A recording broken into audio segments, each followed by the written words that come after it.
السلام علیکم ویورز دوستو یوٹیوب چینل کیٹل کیئر میں تمام ناظرین و سامعین کو خوش آمدید۔ امید کرتے ہیں کہ تمام دوست احباب خیریت سے ہوں گے۔ آج کی اس ویڈیو میں آپ کو جانور کا حمل چیک کرنے کا طریقہ بتایا جائے گا۔ تو نئے آنے والے تمام دوستوں سے گزارش ہے کہ وہ چینل کو سبسکرائب اور بیل آئیکن کا بٹن ضرور دبا دیں تاکہ ہمارے نئی انفارمیٹیو ویڈیوز آپ تک پہنچتی رہیں۔ تو شروع کرتے ہیں۔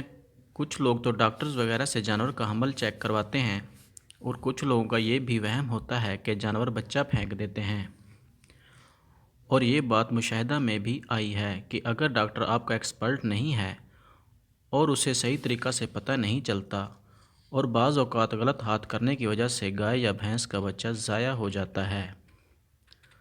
تو دوستو میں آپ کو ایک ایسا دیسی ٹوٹکا بتانے جا رہا ہوں جس کا آپ کو بہت ہی فائدہ حاصل ہوگا اور ان لوگوں کے لیے بھی بہت فائدہ مند ہوگا جن کی پہنچ ڈاکٹر سے بہت دور ہے یا جو لوگ دور دراز علاقوں میں رہتے ہیں۔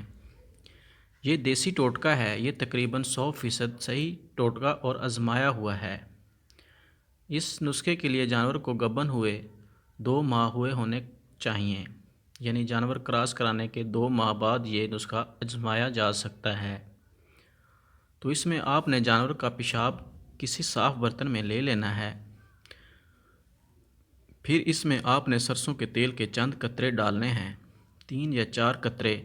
اگر سرسوں کا جو تیل ہے وہ اگر پیشاب میں انڈے کی زردی کی طرح ٹکی بن جائے تو آپ سمجھ جائیں اور خوش ہو جائیں کہ آپ کی بھینس یا گائے جو بھی وہ گبن ہے۔ لیکن اگر تیل کی پیشاب میں ٹکی نہ بنے بلکہ وہ پھیل جائے ویسے ہی، تو پھر آپ کا جانور گبن نہیں ہے۔ تو آپ اس نسخے کو آزمائیں اور اس کی رائے ہمارے ساتھ بھی شیئر کریں اور کمنٹس میں بھی بتائیں کہ آپ کو یہ ویڈیو کیسی لگی ہے۔ تو ویڈیو دیکھنے کا بہت شکریہ۔ یہ تھی آج کی ویڈیو۔ اگین میں آپ سے ریکویسٹ کرتا ہوں کہ اگر آپ نے میرا چینل سبسکرائب نہیں کیا تو کائنڈلی اسے سبسکرائب کریں۔ اپنا اور اپنے جانوروں کا خیال رکھیے۔ شکریہ۔ اللہ حافظ۔